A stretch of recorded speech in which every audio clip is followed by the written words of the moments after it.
Are you on the hunt for indie podcasts with a dark side, but you're not quite ready to commit to subscribing to a new pod?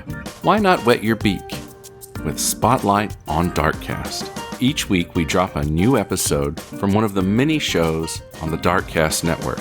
Here you'll find true crime, brew crime, petty crime, retro horror, classic horror, true horror, spree killers, thrill killers, serial killers, breakfast serial killers, true paranormal, histories, mysteries, frauds, cheats, swindlers, two-timers, double-timers, four-flushers, cryptids, cryptography, astrology, virology, pathology, epidemiology, and people that fuck around with Ouija boards. Explore Spotlight on Darkcast. It's like dozens of superlative indie podcasts in one weekly package, and it can be found wherever you listen to podcasts. Spotlight on Darkcast. Fuck around and find out.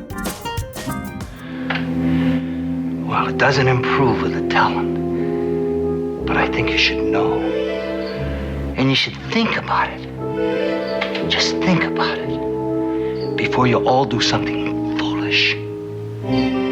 See, it was just an ordinary exploratory expedition. But it was the first expedition. It was the first exploration of the cave. The ones that we're about to go into? The very same one. Bill, this was a long time ago. Maybe so. But that don't make it any less real. Deep inside that cave, there were minerals and precious stones. I mean, lying everywhere. We've never seen anything like it. None of us has seen anything like that. But it wasn't free, see, for the taking. No. We had to pay the price. The melodrama is getting a little thick in here. Look, Bill, can we get to the point of this thing?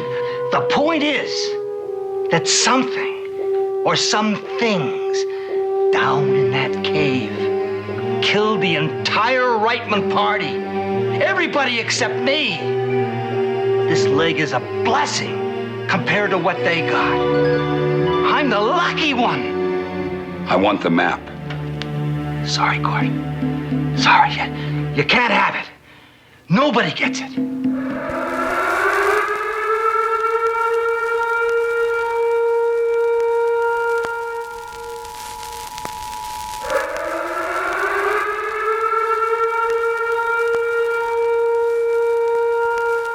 This is the emergency podcast system. This is not a test. Movies are bombing all over the country. They are posing as movies you already know. They may already be in your theaters, your neighbor's home, or even your own. Do not panic. Specialists have been dispatched. They will help you identify these pretenders and defend you against this invasion of the remake. Please stand by for further instructions. Welcome to the Invasion of the Remake podcast. I am your host, Jason Bishop, and with me today, as always, is Sam Stepanenko. Look out for those Amazons. Cave bunnies! Cave bunnies. Because all caves should have those. I would go spelunking a lot more often. I think that any healthy heterosexual male probably would. Yes.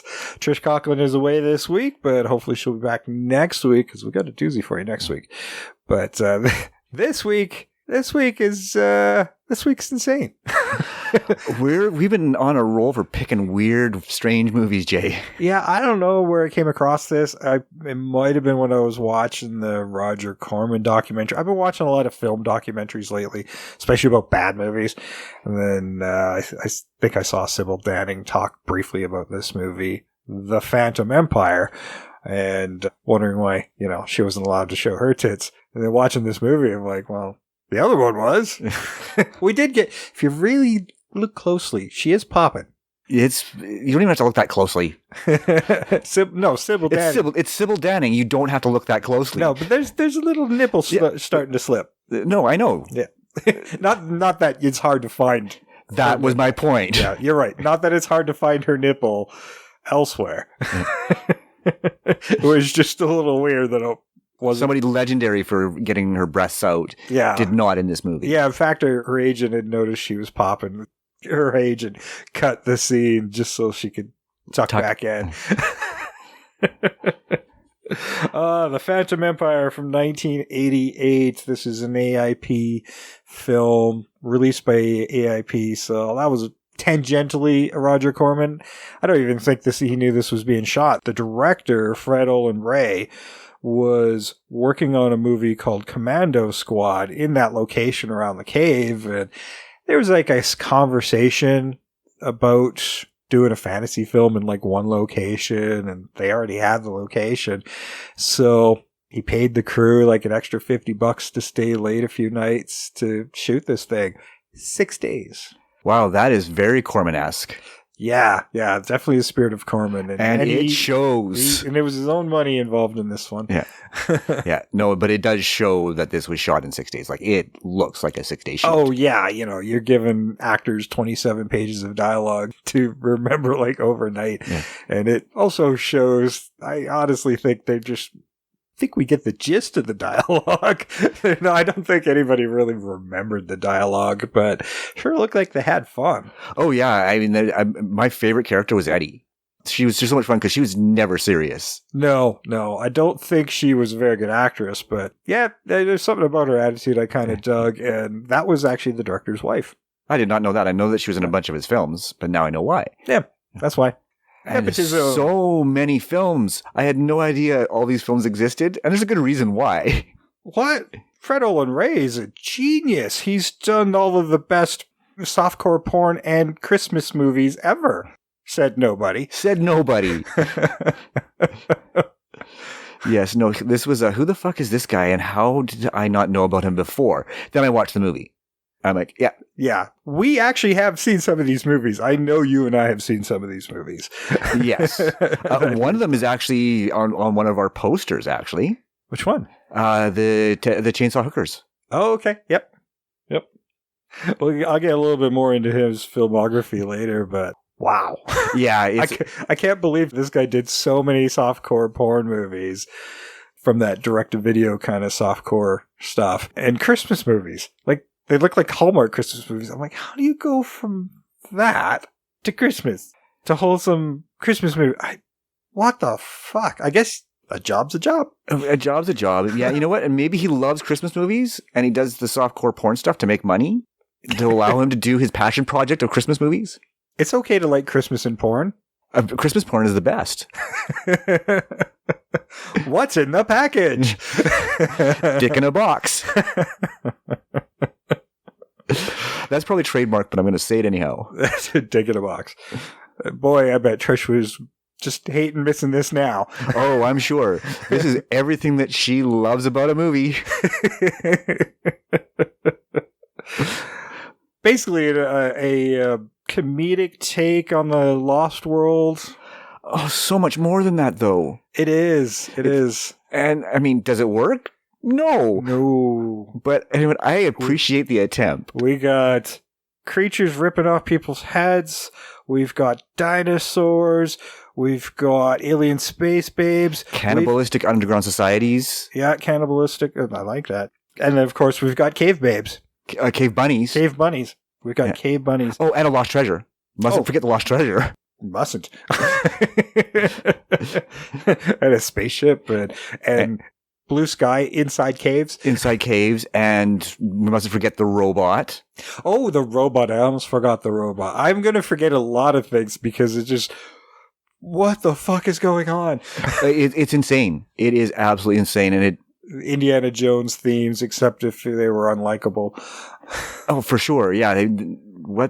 Yeah. And Jeffrey Combs is somehow in this fucking somehow in this movie. And I have some actors with actual pedigrees in this too. Yeah. One of the actors was in West Side Story. Yes. Ross Tamblyn. We'll talk about him a little bit too. Yeah. And he only gets one scene, probably because that's all he was available for was an hour. Yeah. Yeah, and he owed somebody a favor. Somebody was blackmailing him to be in this movie. Yeah. I did get a clip, basically that whole melodramatic clip, because I thought it was great. I mean, there are some fun moments in this movie. Is it good? Oh, no. Oh, definitely not. Oh, no. It's fun to watch. This would be a good Mystery Science Theater, riff tracks type of scenario. Get a group of friends, watch it, laugh your ass off at how bad this thing is. I mean, it is meant to be a comedy, but the comedy is pretty sophomoric. It is pretty sophomoric, yes. And that's what Valerie and I did. She actually watched this week's movie with me. And I said, thank you, because this is definitely an MSTK 3000 type of film. Yeah. And sure enough, we had a lot of fun. I watched it by myself. Yeah, sorry.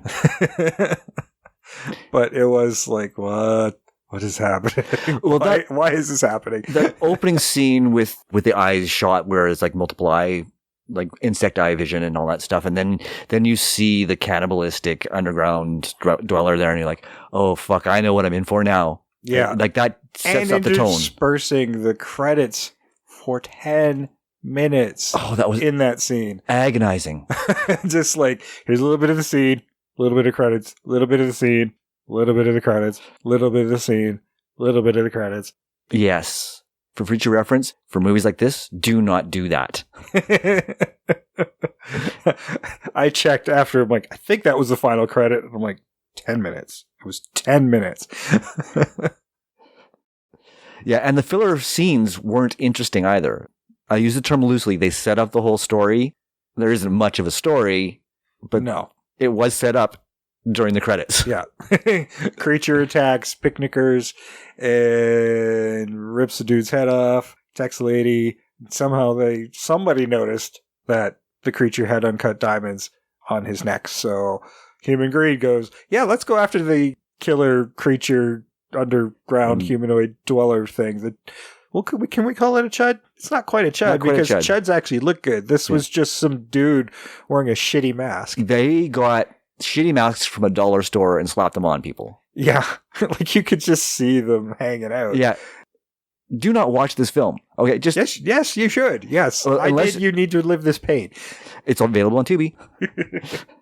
That's a plug. Give us some money, Tubi. God knows we've sent you a lot of people. Yes, but yeah, if you do watch it, do not watch it alone. It's a lot more fun without somebody else or multiple somebody else's. Yeah, definitely a group scenario. Get some adult beverages and have a good time. Yes, because it would be fun that way. Yeah. Yeah, it is, as you said before we started recording, it is batshit. Mm-hmm. But I kind of want to embrace the batshit within our remake, and I have an idea. Okay, I'm glad you do. I do. It's a crazy idea. It's an insane idea, and I kind of love it. Okay, well, we'll talk about that when we get there. Because I did have some ideas as well, but they were still fun, but not as incoherent.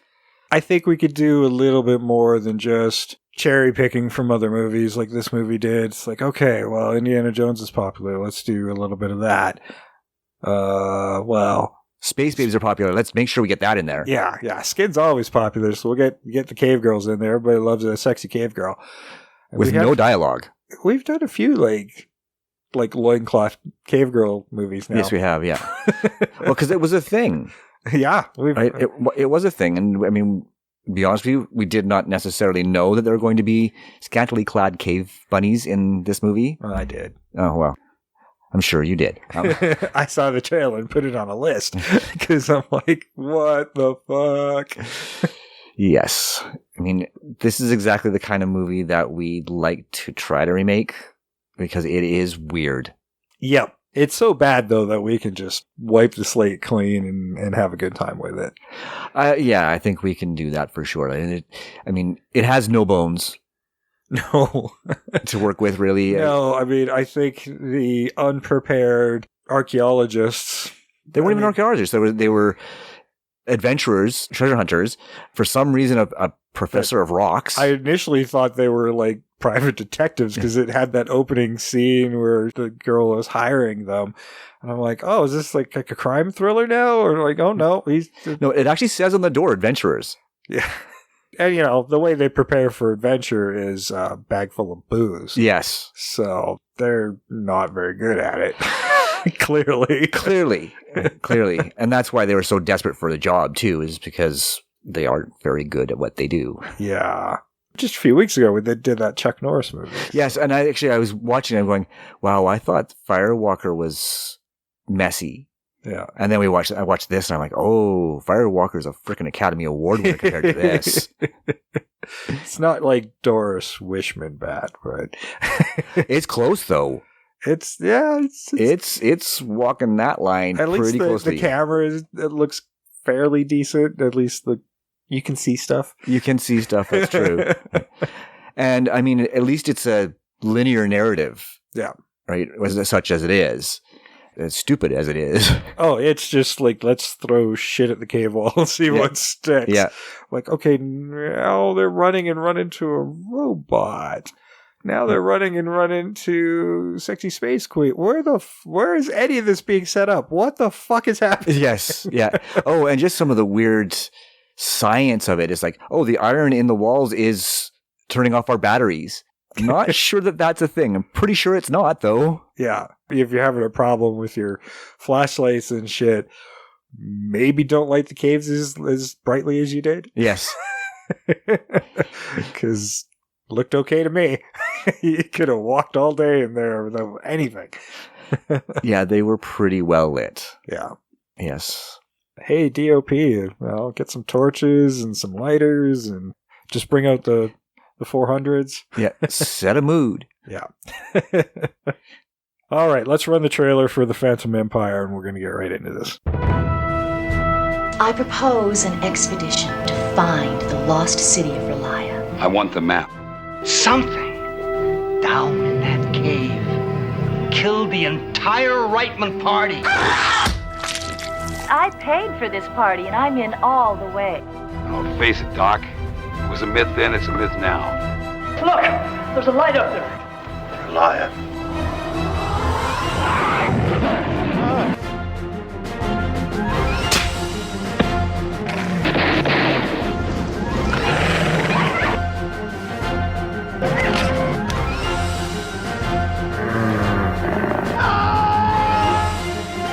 Damn poor specimens for surface type.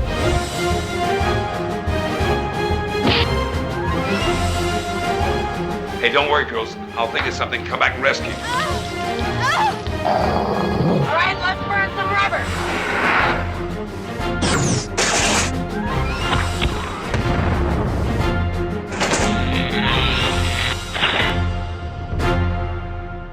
That was the trailer for The Phantom Empire from 1988. This was a screenplay by T.L. Langford, who did such quality films as Scalps, Bulletproof, and Hollywood Chainsaw Hookers.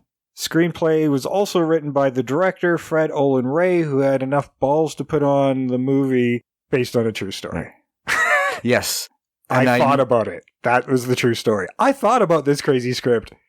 So it's true. Yes. Yeah. And I mean, I knew what I was getting into as soon as I saw that. I think that was an homage to The Lost World. I think that's something in the original Lost World story that he was paying homage to, the in character kind of thing. But it's weird to sign it as a director. Yes.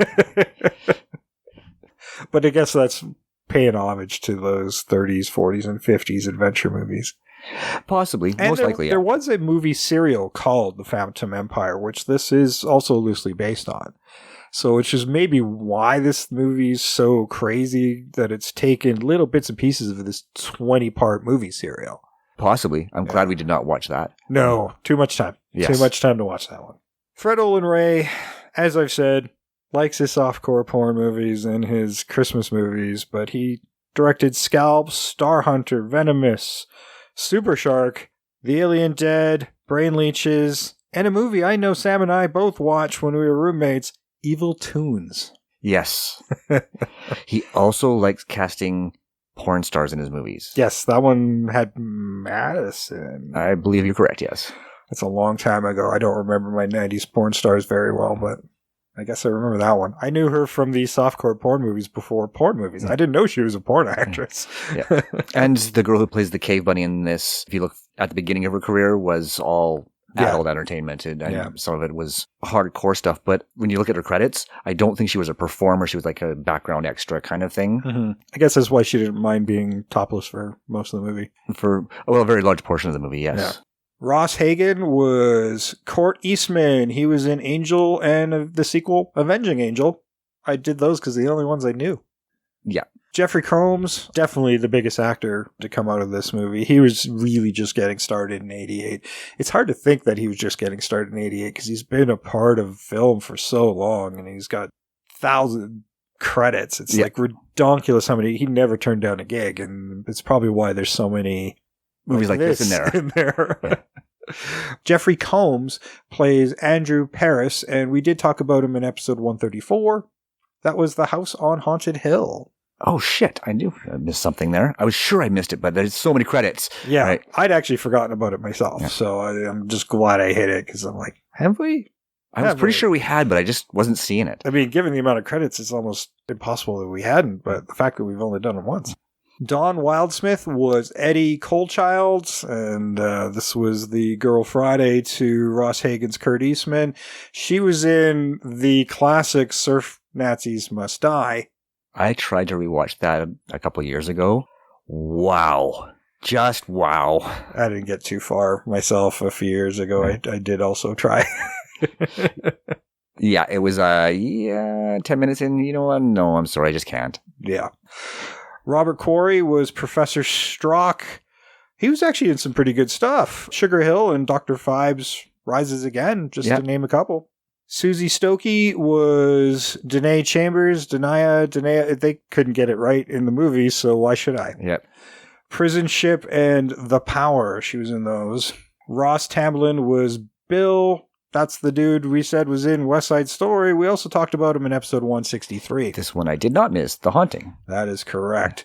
Sybil Danning is the alien queen. Where are the other aliens? She crashed, and apparently nobody else works on her spaceship. That's a shitty way to treat your queen. It really is. And the fact that she became the matriarch of a society of cave bunnies. Yeah. We've talked about her before. She was in episode 59. Halloween. That's right, Rob Zombie's Halloween. And also in probably the biggest classic in her resume, Chained Heat, prison movie. We've never done a Babes in Prison thing, all those chained imprisoned women in the Philippines. Yeah. I don't know how all these white women wound up in the Philippines, but who knows? 70s were weird. And Michelle Bauer was the Cave Bunny. She was in...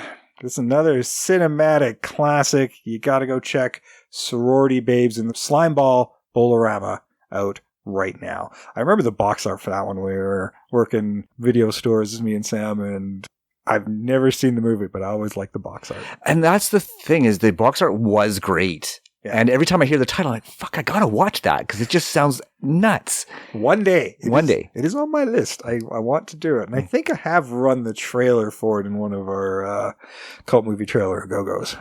That wouldn't surprise me. I think. I'll have to go back and check. If not, I should. I think there's a sequel to it too. Or one coming. 30 some years later. Yeah, it wouldn't be the first time. Wouldn't be the first time. We talked about one just recently, actually. That's right. That was Don't Go in the Basement. Yeah. All right. So based on a true story, not the Phantom Empire is basically girl hires the adventurers, much like the Chuck Norris movie we just talked about, Firewalker, going on an adventure to find this treasure of uncut diamonds. Yeah, the city of Relier. Relier?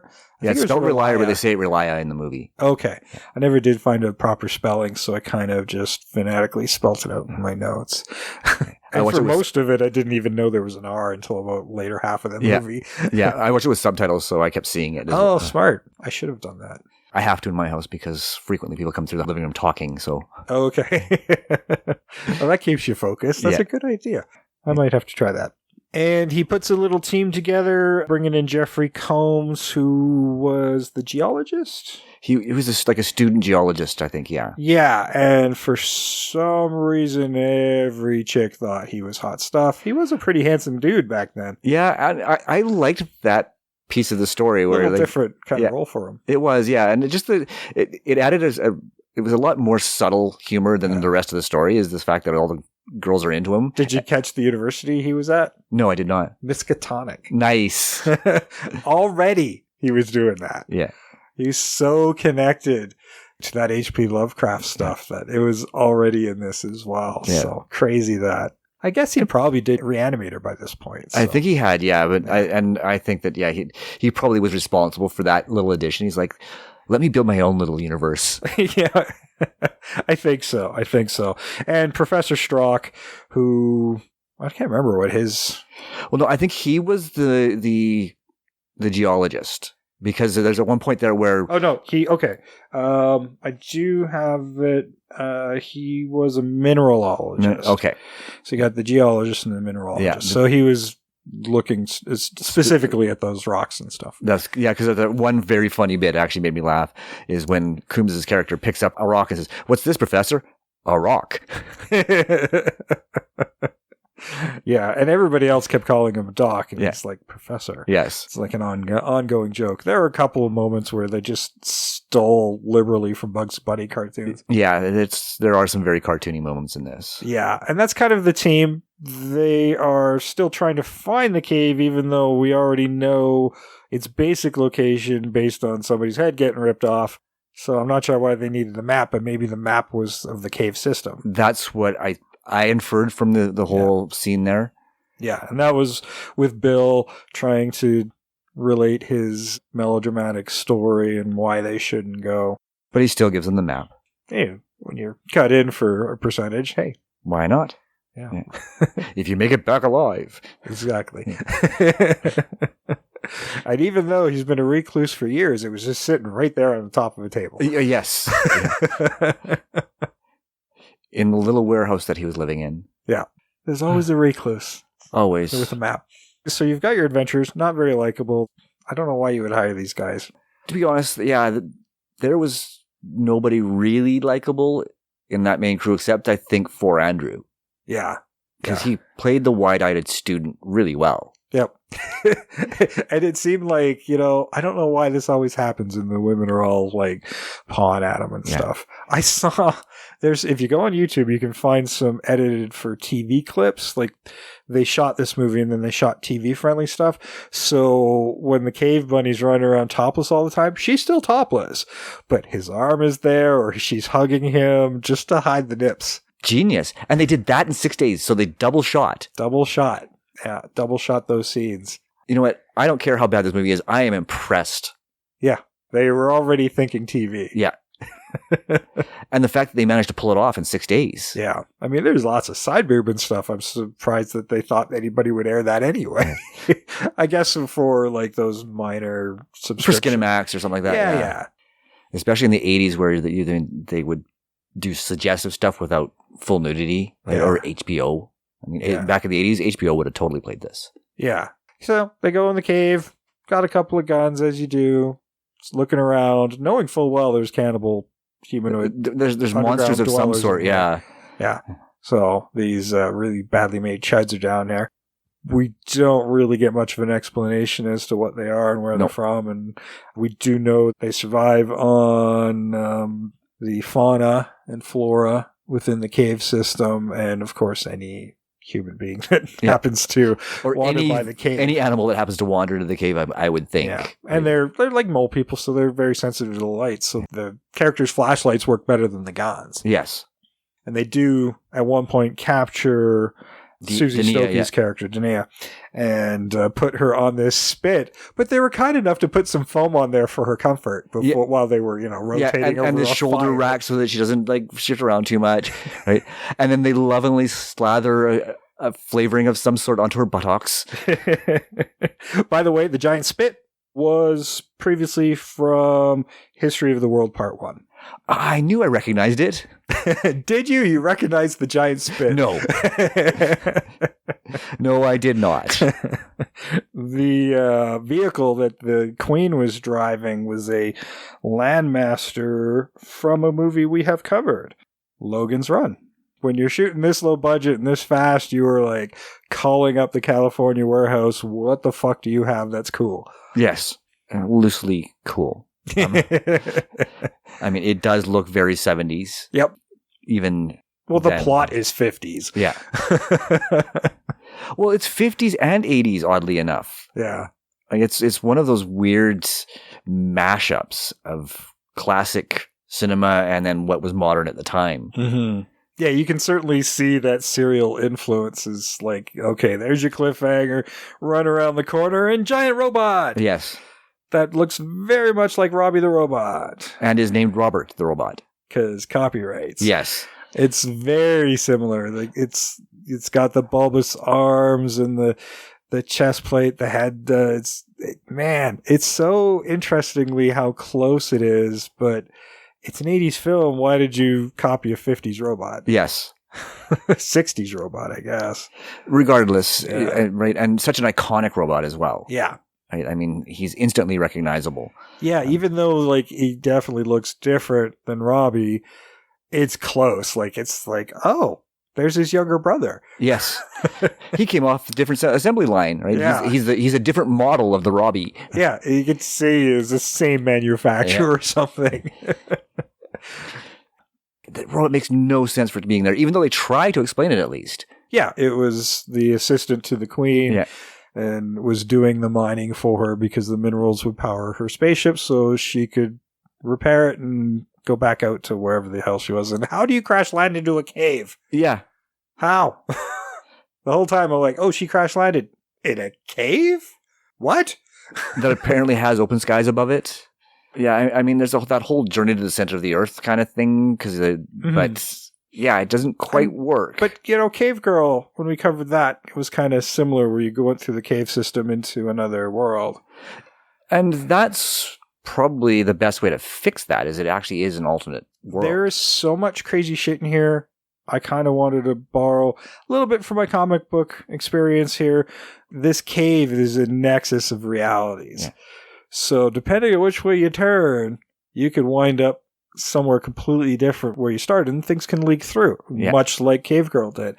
But now you can really have some fun and landing in some space planet, landing in some prehistoric time, and landing in some distant future where humanity's been horribly mutated. So because clearly the underground creatures were vaguely inspired by Morlocks. Yeah. Like it's clear that that's what they were inspired by. Yeah. So, I mean, you could have it almost like they tie into like literary fictions that are actually real, right? So you could have Morlocks and you could have King Solomon's Mines and all these things. You can sort of like whichever way you turn, it takes you into a different literary fiction that is actually real. Yeah. Just taking a left turn, you wind up on some alien planet that's similar to the one that looks like El Mandy, except less modern. Yeah, no, and I think that would be a fun way to keep the madness of this, but at least give it a narrative and a context. I kind of wanted to, like, when I think of like farce movies, and most of them I don't like because they're just a lot of non sequiturs and you don't have this through line.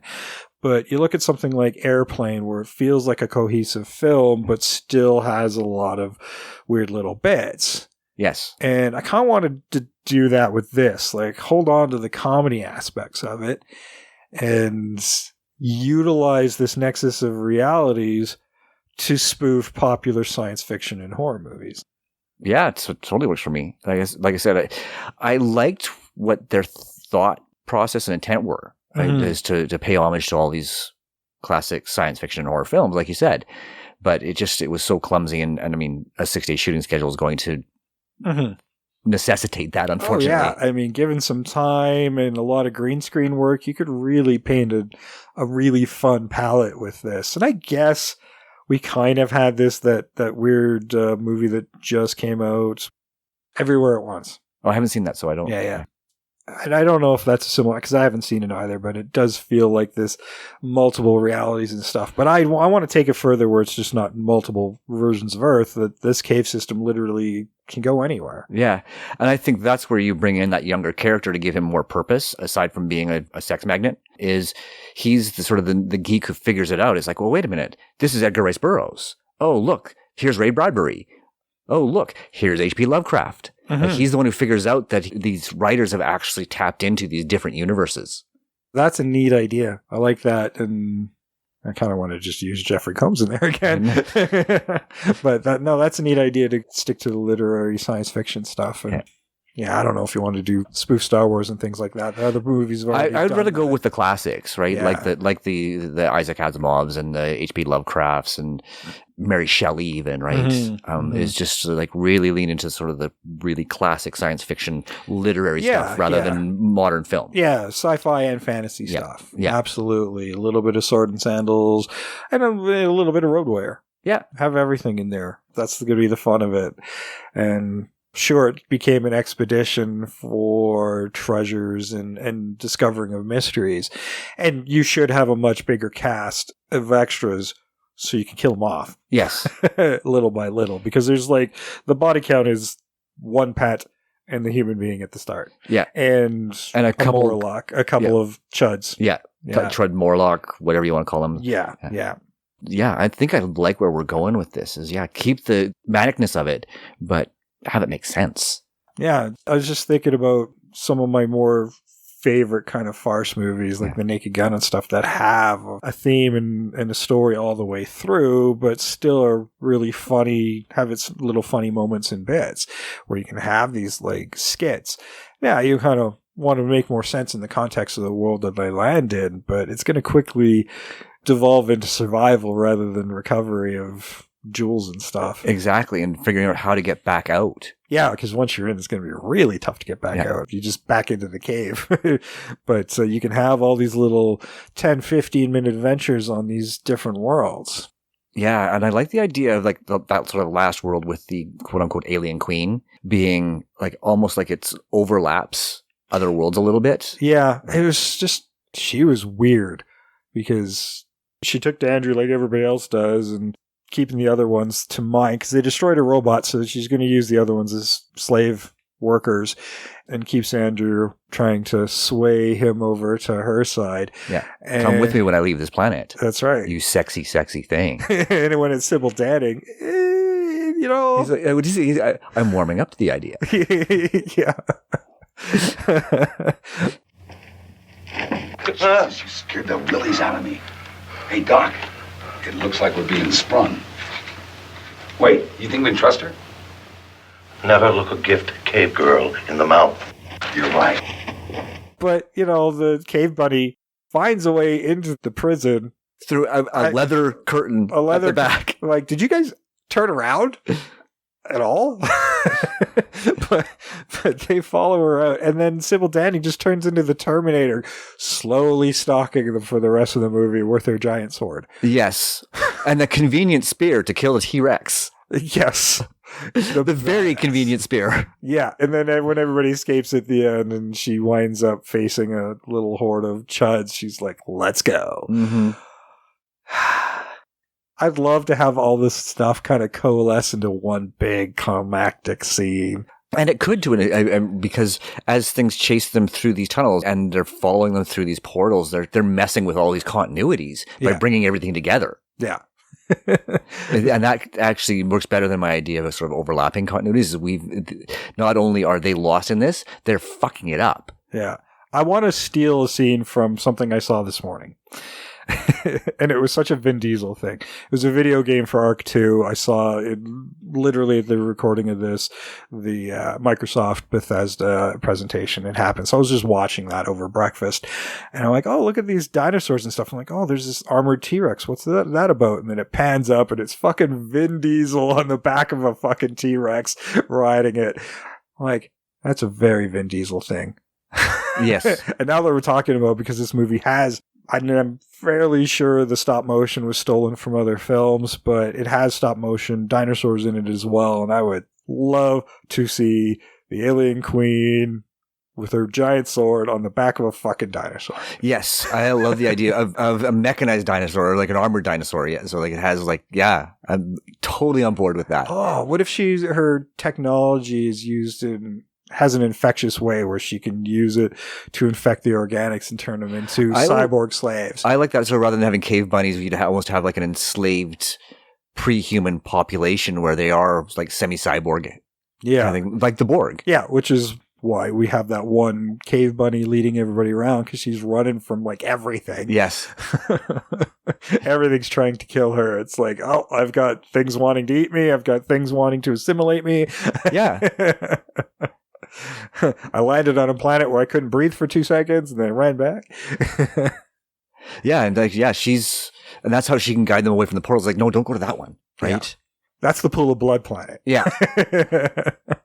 Yeah, and I mean, she didn't have any dialogue, right? It was all grunts and really bad facial expressions, but wow, were they ever dynamic. They were, yeah. The scene where the three of them are going through the cave. Doot, doot, doot. Look back. Doot, doot, doot. It was like watching a Scooby-Doo cartoon. Yeah, or as you said earlier, Bugs Bunny, yeah. I mean, I'm surprised one of the men didn't change into a woman costume just to fool the bad guys. Like, that's a Bugs Bunny moment. It is absolutely a Bugs Bunny moment. And I mean, you can just see clearly how much the director loves pop culture. Yeah. It's all over this movie. It's all over this movie. But pop culture from his youth. Yeah. I mean, imagine the director himself probably was like 20 or 30 when he made this thing, but he clearly grew up on like those 50s and 60s movies. Yeah, and Saturday morning cartoons. Because, yeah, it's all over the place in here. And that's probably why I didn't hate this movie. There's a lot to keep your attention. Yes. I mean, did I love it? No. Yeah. But did I have fun watching it? Absolutely. Yeah. I mean, really, it doesn't waste any time getting going. It's like picnic, head gets torn off, and the expression on the head that was torn off was so hilarious. Yes. Everything about this movie was hilarious. Like, I laughed at the opening title card. I'm like, I know what I'm getting. Yeah, it goes true story. It's signed by the director, and I just look at my TV. Bullshit. Yeah. Yeah. No, I actually chuckled at that. I'm like, oh, okay, I know what I'm getting now. Yeah. I mean, words really can't describe how crazy this movie actually is. But, I mean, we want to create a more likable group of characters. I mean, I think our adventure, just pull from that roguish hero stuff, make him a little more Indiana Jones-ish, a little more fun and likable and with a little more leadership skills. Wouldn't change a thing about Eddie, just make her better actress. Yes. Yeah, Eddie's perfect. The sardonic partner in crime. Yep. Like, takes nothing seriously. I like the cowboy hat the whole bit. Yeah. Yeah, and the little trick of like pushing it up with her pistol. Yeah. Yeah. Yeah, just very cowboy. Yeah. I like it. Yeah, I liked it a lot. You need your scientists, of course. Yeah. You're going to have that core. I mean, there would be a group of other people to help work this carry equipment expedition. and stuff like that. Yeah, that's your body count. Yeah. Your red shirts. Yeah, I'd like to see the team be more competent. Right? Yes. So they are prepared for this venture.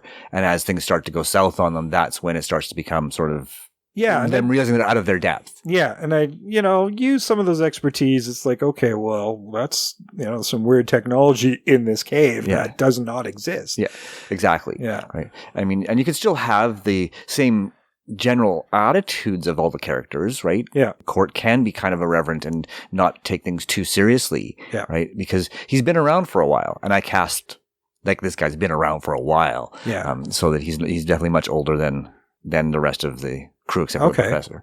So he's kind of jaded, but he's not incompetent like Court is in this one. Yeah, I do like the idea of him being a veteran adventurer. Well, sure, he's come across some weird stuff, booby traps and that sort of thing. Like, he's done the Indiana Jones stuff, but never came up across it. Like, throw Indiana Jones into a sci-fi movie. Yeah. Oh, wait, I guess he did find aliens. Yes.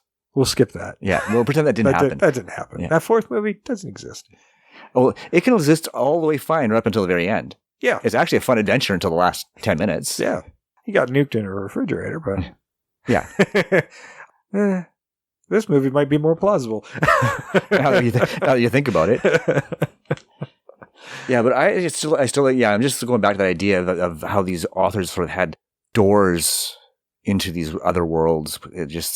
I find that really appealing. Yeah. And what would be, like, if you can recognize this as worlds created of fiction, now did these worlds create the fiction, or did the fiction create the worlds? That is, what, and maybe that's the question that we could have, that sort of philosophical question as one of the ones the characters ask. Yeah. We never, you don't have to explain it. No. Right? But somebody can ask the same question for sure. Yeah. That's an Andrew question. Yeah.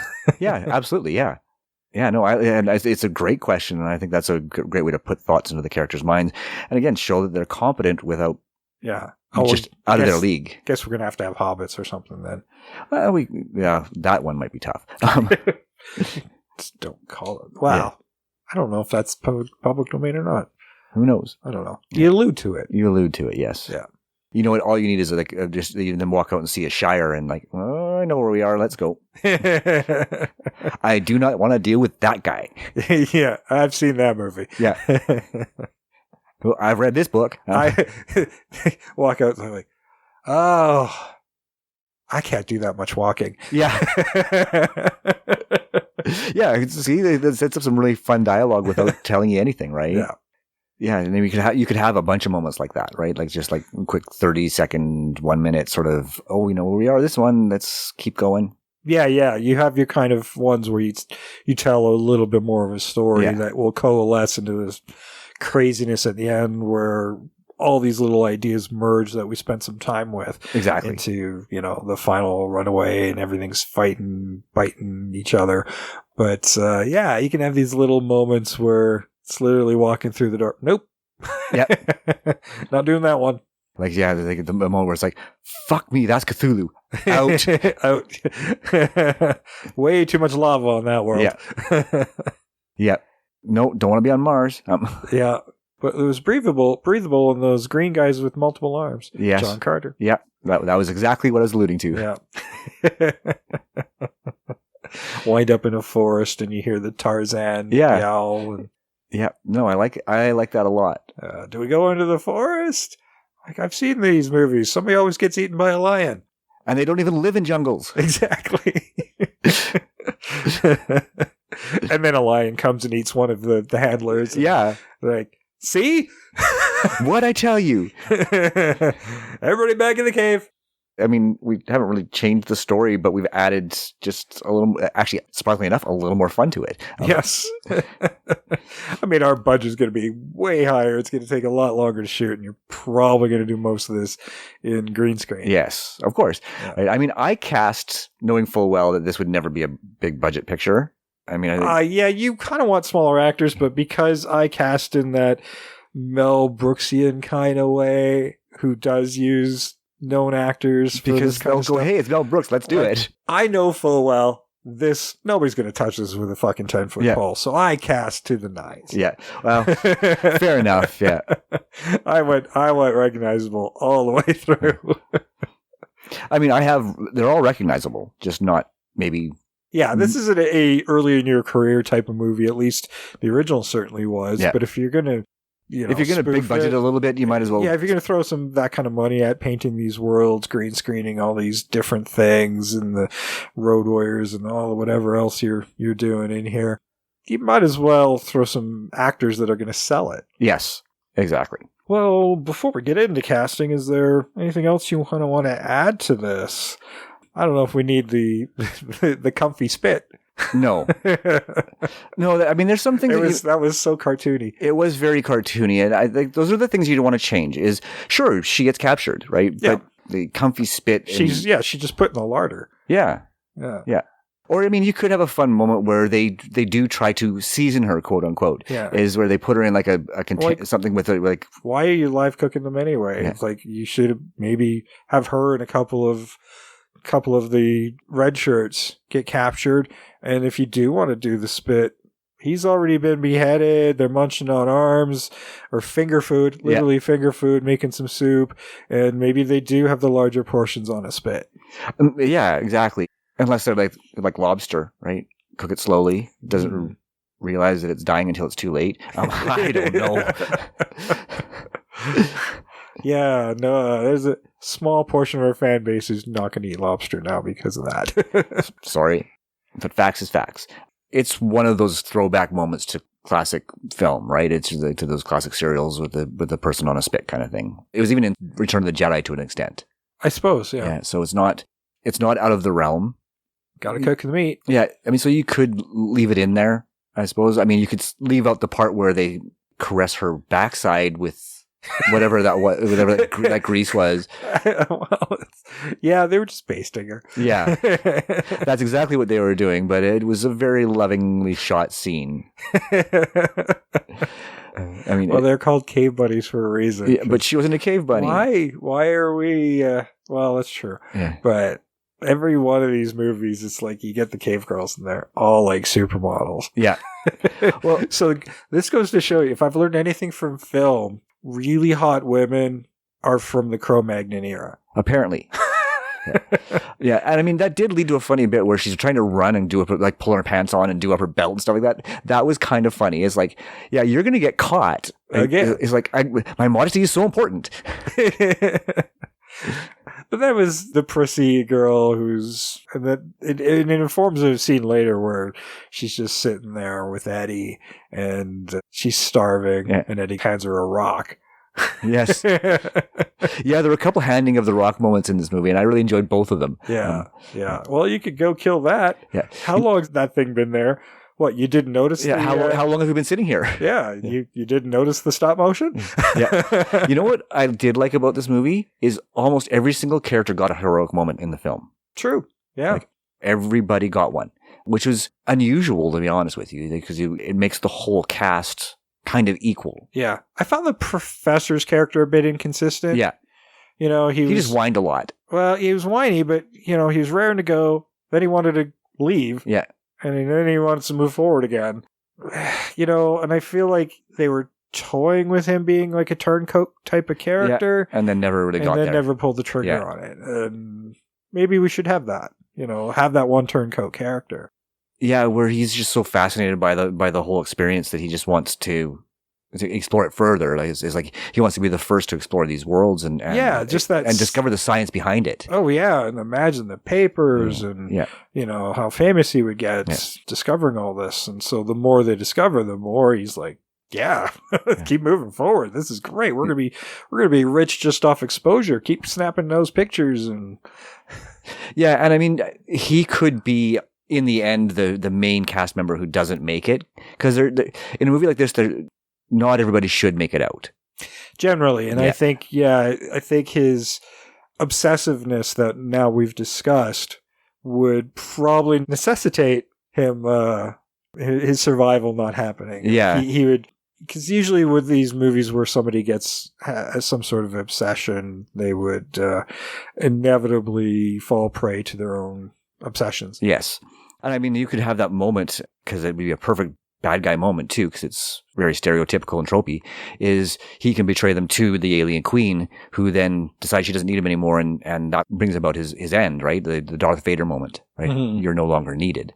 I don't know. I don't think I would maybe have him like get out of that situation. I'd like to see him kind of die in that climactic moment where everything's crazy and you've got little elements of these worlds we spent some time with. Or give him that redemption moment where he sacrifices himself to save somebody else. Well, it doesn't even have to be that per se. We've seen his darker side.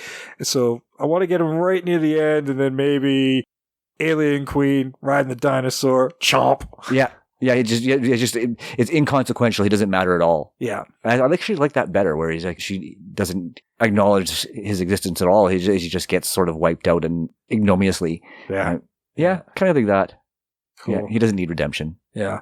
I still don't like that she doesn't have other people on that spaceship, but I guess you have technology. Well, what's a queen running around out and about by herself? Well, I mean, you could have it that they died in the crash kind of thing. Where they're not doing the crash anymore. Literally, she's on that world. Oh, that's true. And then sends her people to follow in. She's going in with like, we kind of established that that's her sort of cyborg. This is her way of expanding her territory into other worlds and realities. Yeah. Yeah, and we established, like I was saying, we established that she just has sort of that cyborg society, right? Yeah. And she's made herself a queen by bringing these prehistoric people into her world and converting them into a hive mind, slave blah. workers. Slave workers, right? Yeah. So she's not actually a queen, she just made herself one. Yeah, she's got her sights set on expansion, and she's creating the empire over multiple realities. Yeah, and through this cave system. Yeah, and that's where the robots would come in too, is the robots were how she sort of sustained herself as well. But the smallness of a cave portal type system keeps the expansion small because you can't throw an army in there all at once. So you gotta maybe 2 or 3 people shoulder to shoulder at any given time through any given reality. And she's still got to map it out too. Yeah. And as know which ones are not annexable, like the lava world. It's like, well, I don't want that. Yeah. Oh, wait, Cthulhu? No, I don't want that. Yeah. Where we got something useful, where are the resources that are exploitable? Yeah. Inhabitants that are exploitable. Yeah. Cool. I like what we did with her. Yes. She actually makes sense then. Yeah. Ish. I mean, nothing makes sense still, but at least it makes sense in context with the rest of the movie. Yeah, but it does sound like a fun batshit crazy movie I would watch. Yes. Yeah, well, and it takes the adventure and makes it an actual adventure instead of like even though it's still a sequence of action scenes, it ties them all together nicely. Yeah, and it's not going to just be, 6 people running in a cave in any given direction. Yeah, you're going to have survival moments. And I'm starting to think this is going to be more of an action comedy, like watching a Pirates movie. Almost, yeah. Action comedy / sci-fi type of thing, yeah. I love the idea of having them get blocked off from the original exit. Mm-hmm. Right? Like that's one of the first things that happens to them is they settle down for their first sort of night of rest and stuff like that. And then somebody tries to go back and finds that the pathway is closed. So there's been a collapse in the cave or something, right? So that they have no choice but to go forward. Or the cave shifts. Yeah. The map's useless. Well, if they had a map, I guess it doesn't matter if they have a map. That was just an extra scene for somebody. Yeah. I mean, I think they do have a map, right? But I think that we could simplify the process by having the Danae character have it already, right? It's like, this was in Dad's things. So, yeah, I think that we've got a great framework. Part of me kind of wishes that we had the talent and ability to sit down and actually write it out because this does sound like a lot of fun. It does, yes. Yeah. Just to flesh out the action sequences. The action sequences and come up with all of your sort of classic references that you'd throw in there as Easter eggs for geeks like us. Yeah, and it should be full of Easter eggs. I mean, it's like the literary version of Ready Player One. Almost, yeah. Yeah. Yeah. Without the virtual world, yeah. Yeah.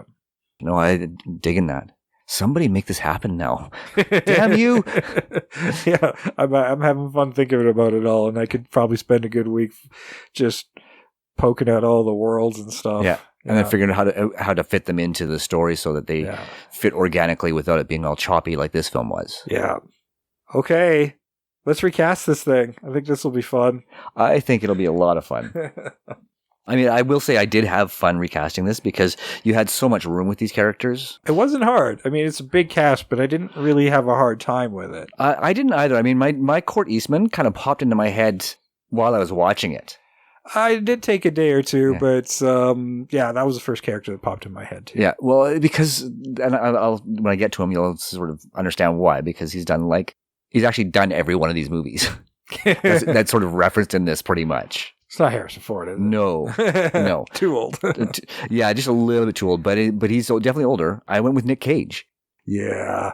Right. And it's kind of crazy. It's his kind of crazy, exactly. And I think he'd have a lot of fun with it. And he has done pretty much all of these movies. Yes. Individually. All these little worlds and stuff. Yes. Yeah. Yes, he has. That would be great if suddenly these worlds became the worlds he was actually, movies he was in, That's getting almost too meta. It might be. Yeah. It might be. But I would love some of those references to his movies in there as well. Just little nods, more Easter eggs for Nick Cage fans. And I actually made Eddie his daughter type character rather than just a partner. And I went with Rooney Mara. Okay. Mm-hmm. For Danae, I went with Journey Smollett, who played the Black Canary in the Harley Quinn movie. Okay. Because I figured, she's good at the comedy parts, but she also kind of played the straight man in that too. It's funny, I got somebody from that movie in mind. How about that? For my Andrew Paris, I went with Charles Melton, who plays Reggie Mantle in Riverdale. Okay. Sorry, I wanted the handsome, muscular kind of guy, and I thought he'd be a good cast member. And again, I'm going with, if this were actually to get made, could we afford them? I think this cast so far is pretty affordable. So far. Yeah. For my Professor Strzok, I actually went with Stanley Tucci. Okay. But I would switch that out for Jeffrey Combs in a heartbeat. Yeah. In a heartbeat. And then I wasn't sure if we were going to keep the Alien Queen or not, but I did cast her. And because Sybil Danning's reputation as an actress of being sort of very comfortable with nudity and not being the best actress, I went with a recognizable porn actress. I cast Mia Khalifa because Everybody seems to know who she is, even if they've never seen one of her adult films. Know the name. I don't think I've seen it. Exactly. That's exactly it. We know their name, know her name. I actually, believe it or not, I actually did have to go sort of Google and go, okay, who is she and what does she look like? And she looks very exotic. Right. Which is probably why she's so popular. But so I thought, yeah, that's perfect, right? Somebody exotic looking and... Yeah. Although the movie we've kind of painted feels more like a family adventure, so we're probably moving away. Yeah, but taking the nudity out of the movie. At the time, I was thinking, like, let's go with a similar type of casting. Initially was thinking of, like, who's going to be comfortable doing nudity and stuff, but then I'm like, well, you know what? Well, she doesn't need to. The character doesn't need to, right? The character doesn't need to. But yes, so if I did cast somebody who's going to be very referential to geekdom. To geekdom, that's cool. Yeah. So but that was my thinking is like if I'm going to lean into the camp, let's lean into the camp a little bit and go with a recognizable adult film actress. Yeah, I kind of went the different direction because Sybil Danning did a lot of sci-fi and fantasy films. Yeah, and she wasn't an adult film actress per se. She was just very comfortable with her own body. Yeah. Right. Yeah. I mean, it's just that's what the lower budget stuff did. It was a lot of TNA. Yeah. And then for my director, I went with, I can't say his name. I think it's Jamie. It might be Jaime. Call it Sarah, who directed Jungle Cruise and the upcoming Black Adam. Okay. Nice. Yeah. Because we know we can do those adventure films. He's established that, right? So I thought he'd be a good one to take on. We're kind of moving away from my initial idea for my director, but yeah, he might be a more appropriate director. All right. Well, for my movie, my Court Eastman, I went with Bradley Cooper. Okay. Roguish, fun. He'd be good, yeah. Yeah. He'll have to decide he doesn't want an Oscar that year, so yeah. I feel like he's reaching a lot higher now, and maybe he's above this, but I mean, I want the guy I got out of Limitless. Yeah. For Andrew Paris, the Jeffrey Combs character, I went with Zac Efron. Still thinking the handsome young guy who could that everybody's attracted to, and the smarter than everybody in the room. For Eddie Colechild, I went with Ashley Benson, younger, so we could still maybe do the daughter thing. She was in Pretty Little Liars, the TV show, and Spring Breakers. Didn't I cast her a couple weeks ago? You might have. I might have. I can't remember. I was looking for somebody with curly hair. I liked her hair. Yeah, she had great hair. Yeah. We just talked about Peter Serafinowicz. Trish isn't here to correct me. And I cast him as Professor Strzok. There we go. Proper British guy. And I just like the look of him. And I'm like, oh, he'd be a good professor. And we talked about him just a week or two ago. He was in Tick and Shaun of the Dead. Wonderful English actor. For Danae. They couldn't get it right in the movie. There's a river in Egypt. I went with Mary Elizabeth Winstead, who was also in the Birds of Prey movie, and 10 Cloverfield Lane. For Bill, I went with Bill Moseley. There you go. He just felt right to me. Yeah, I didn't cast Bill because it was such a small role. I wasn't going to. Honestly, when I was doing my casting, I forgot about Bill. I didn't know who the fuck he was. Then I watched the trailer again. I'm like, oh, that's Bill. When I was lining up my clips and stuff. Essentially done away with that character by having her have the map to begin with. But you cast him, so you got to say it. Yeah, I did the cast, my cast list before we actually came up with any ideas.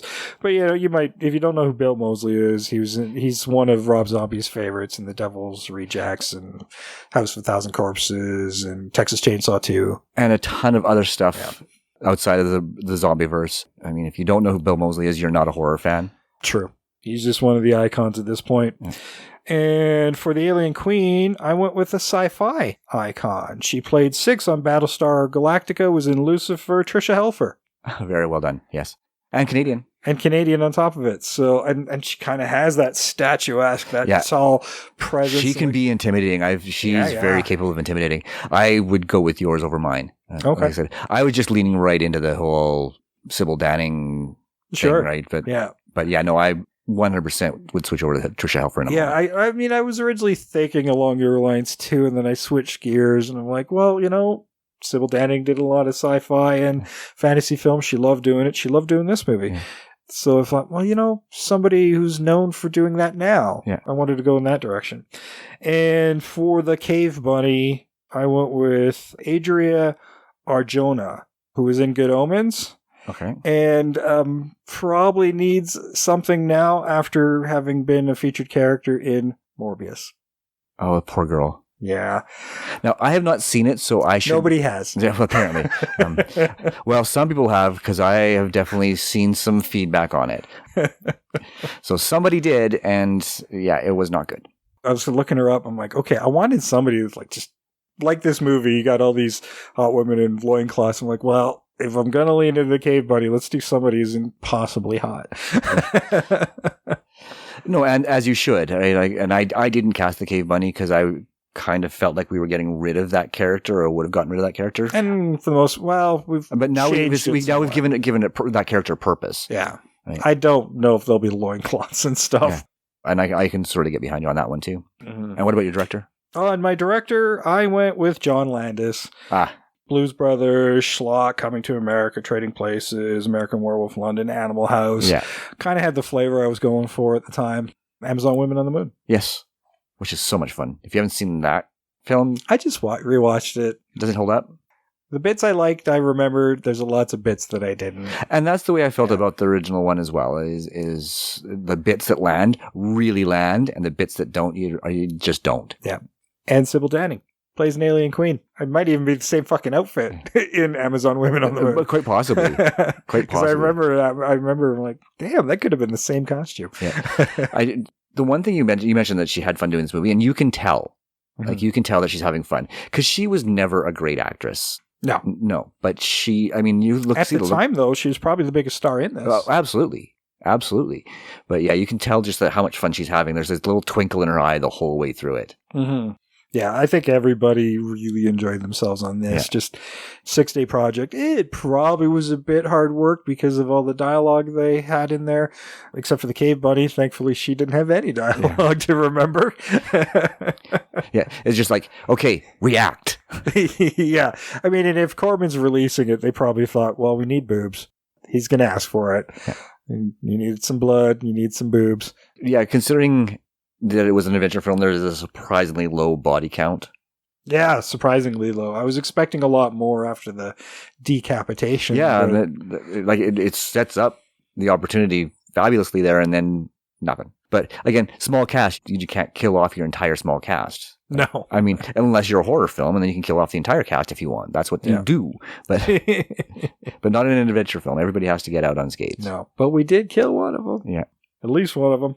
No Rotten Tomatoes score for critics on this, no surprise, but there is an audience score of only... I'm going to let you take a guess at it. This has got to be... It's not a 0, but I'm guessing it's probably about a 4 or 5. I was actually surprised it was as high as 31%. Wow. Yeah. Wow. The IMDb score was a 4 out of 10. Which, again... surprisingly high. Very generous. Yes. Well, I think that audiences saw the fun in it, the camp, and that it was intentional, right? It's a cult party movie. I don't know if they were going for that, but... Everything about this was intentional. I mean, I think if they'd had more time, a little more money, it would be one of those classic cult films that gets ripped on MST K3000, or people get together and do exactly that, have watch parties for, because it's almost there. It does, yeah. It just needed a little push, a little more time, none of which they had. Yeah. So, that's fine. It's fine. It's amazing that thing even came together. I'm like, we'll find stock footage of a volcano. We'll find stock footage of dinosaurs. Yeah. I do remember the T-Rex was... tried to take a chomp out of a character. So I'm wondering if maybe some of that was actually made for the film. I was watching for that, and actually it cuts away really nicely. Like, the editing on it makes it look really good. Yeah. But it's still quite clearly... Fair enough, yeah. There was at least that first one, the spot, the little whatever dinosaur that she was freaking out about. That looked like it was made about 20 years earlier. Yeah. Yeah, you could see there's a grain in the footage that's different. Yes, yeah. I mean, and even in the T-Rex, it's definitely better, but there's still I don't think difference in the stock, right? They're probably not from whatever the same movie was. No. But yeah, it was beautifully cut away. That one scene where it was attacking somebody, it was a just cut really well. Yeah. I mean, you must really know what the AIP library looks like when you're writing this thing. Yeah. Because, it's not like he had a lot of time to go searching for stock footage. It's like, No. okay, I'm doing this and I need this, this, and this. And he probably had a PA go get it now. Yeah. Right? We have 6 days. Well, I mean, 6 days of shoot. So and then edit it in. But he wound up editing it after he was done with Commando Squad. So edited Commando Squad and then went straight into editing this movie. Yeah, well, I got to give him credit. The editing is probably the strongest thing in this film. It's fairly well edited, I gotta say. What other factoids I got? Michelle Bauer, it's her first movie, her first union shoot, I should say, not her first movie. She was the bunny, right? Yeah, she was the bunny. So it was her first union shoot. I'm guessing there aren't a whole lot of porn unions. Yeah, all the little factoids, we covered it. Yep. I wish I could have found more about what movie the stock footage came from. But given the quality of this film, I don't imagine there's a lot of people doing that research. No, I suppose not. To give us that wonderful trivia. Right? The fact that we got that much trivia is actually pretty impressive. Yeah, I did wind up watching a few YouTube things from special features from discs and stuff just to see what I could find because there's very little written on it. The wiki's just, here's your plot, here's your characters, we're out. Yeah. There's a few factoids over on IMDb, but I just wound up watching some YouTube extra features on this film. Yeah, but yeah, I would reiterate what Jay said earlier is do watch this with a group of friends and some adult beverages. Yeah. Because it is so weird and so bad it goes beyond bad and it becomes fun again. Yeah. As long as you can sit there and tear it apart with your friends. Yeah. I've sat through worse and it was fun. I mean, it was why I picked it. I'd seen the trailer and I'm like, this looks insane. Just added it to a little list on my phone and I'm like, we'll get to you.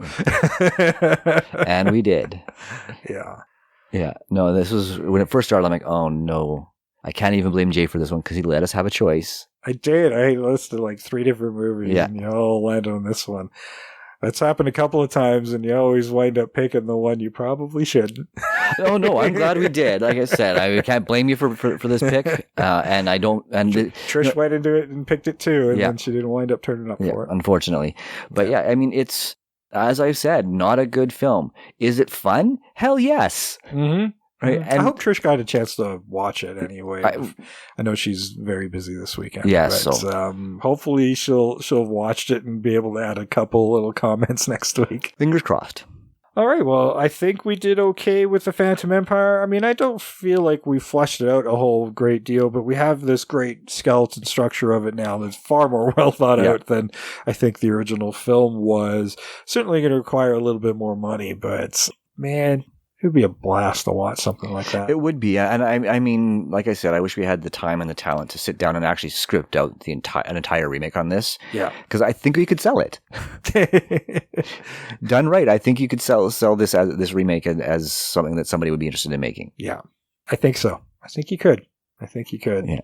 Just a different way. I'm so tired of that scary movie style spoof stuff that's just barely hangs together. Comedy doesn't have to be over the top like that. That's the thing, is the comedy can be inherent to the story and to the characters without being overdone. Yeah. And I mean, and that's this movie for the most part. There's lots of unintentional humor just due to the quality of the effects and stuff like that. We've actually moved more into fun in a way from the comedy part.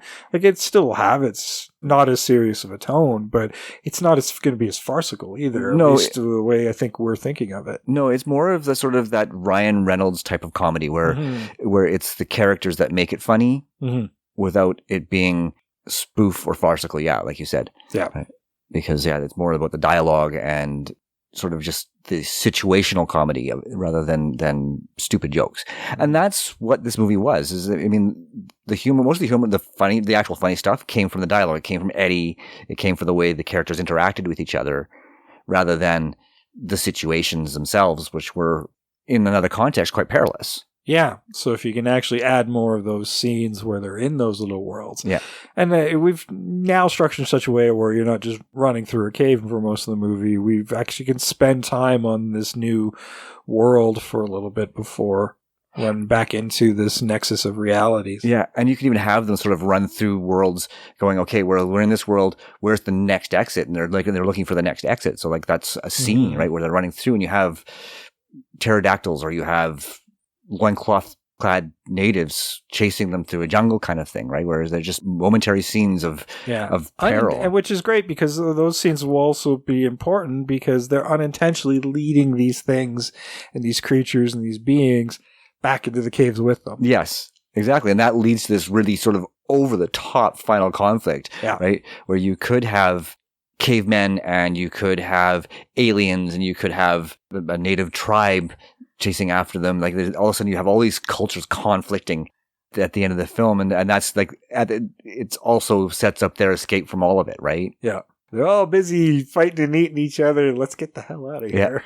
Yeah. And I mean, you could have like giant tigers and the lion that doesn't belong in the jungle chasing after them. Like, the more I think about it, the more fun that could be. Yeah, some point you have to have near the end where they have discovered their exit again, or a new exit back into their world, or what they think is their world. Yes. That would be a good like little cliffhanger where they get into the world. It looks pretty normal, but the audience gets a little hint something looks different, right? Like it's like they get to see sort of a flying car go by behind them that they don't see. Yeah, like they. Just behind them. Yeah. No, and that's a great way to end it. Or it's regular Earth, and then you get maybe the zombie walking behind them, or a horde coming at them. Something. Yeah. Just something to indicate that they're not quite where they think they are. Yeah, because we've concentrated so much on literary and fantasy, and then the sword and sandals part of it. You can kind of shift your genre in that final moment. Exactly. Yes. Yeah. And just fade to black. Now what? Yeah. Yes. I like that. I like the fact that they don't actually make it back to their own world. Sweet. We'll leave it on that cliffhanger too. If you like this episode and you want to see us tackle more of this kind of crazy type of movie, send us your suggestions, your corrections, your comments. You can do it on our social media at Invasion Remake on Twitter, Invasion of the Remake on Facebook and Instagram, and invasionoftheremake@gmail.com, where you can send us your suggestions, your corrections, your comments, and your fan challenges. If you got something interesting like this, shoot it at us. Could be a future episode.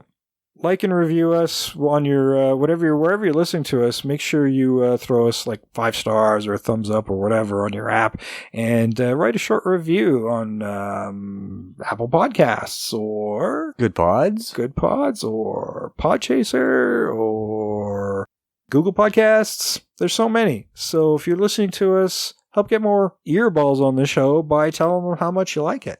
Yes, please. And, of course, you can also tell other people about the show and how to listen to us by directing them to our website. That would be invasionoftheremake.wixsite.com/podcast. And over there, you can find t-shirts, mugs, posters, PPE, masks, and so much more. It's hot out right now, so why don't you get yourself a tank top? Yes. Summer. It's going to be scorcher out there, and we got some cool stuff over there. Yeah. But even if you don't find something in our store, use that link and then keep browsing. We'll still get a portion of that sale, regardless of whether it's in our own personal store or not. Exactly. And the day after this episode drops, our TeePublic store does go on sale. So go check it out. You can get up to 35% off on your next purchase. And while you're there, follow us too, because then you'll get alerts to when the sales happen and when we drop new designs in our store. Yes. It's like social media. You can follow your favorite artists. Yes, you can. And at some point, there will be new designs. Yes. At some point. We'll get there. We'll get there. But you got to buy some of the stuff we already have up there to make it worth our while. Not going to lie. Yeah, there's a lot of work goes into those shirts. So, I'll show you your appreciation for the show and grab something cool. They are very cool and they're soft and they're wonderful. So please check them out and get yourself something nice. You'll get them home. You're like, damn, that's a cool shirt. So do us that little favor. It helps keep us free for you every single week. I guess that's it. Hopefully Trish will be back next week. We're going to be rocking next week, so bring some toast. Until then, I've been Jason. I'm always Sam. She continues to be Trish somewhere. We are out of here.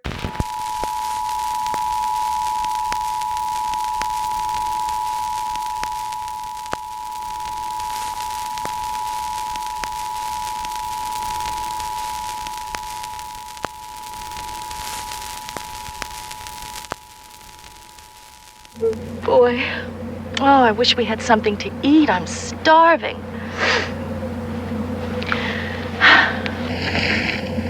There, cat.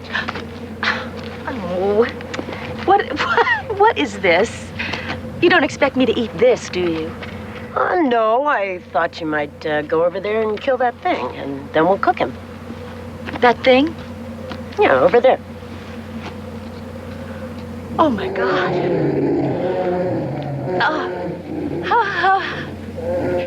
How long has that creature been there? Oh, I don't know. Let's see. How long have we been here? You mean that thing has been sitting there this whole time and you knew it and you didn't tell me? How dare you? Leave him alone. He ain't hurting nobody. Besides, I think he's kind of cute. Cute? Oh, God. Do you think he'll just kill us right away? Or do you think he'll just play with us for a while until we get so sick and scared that we die, and then maybe he'll peck us with that awful beak and use that tongue and hit us with his left foot and hit us with his right? Oh, God. What are we going to do? We'll slip out the back way, okay?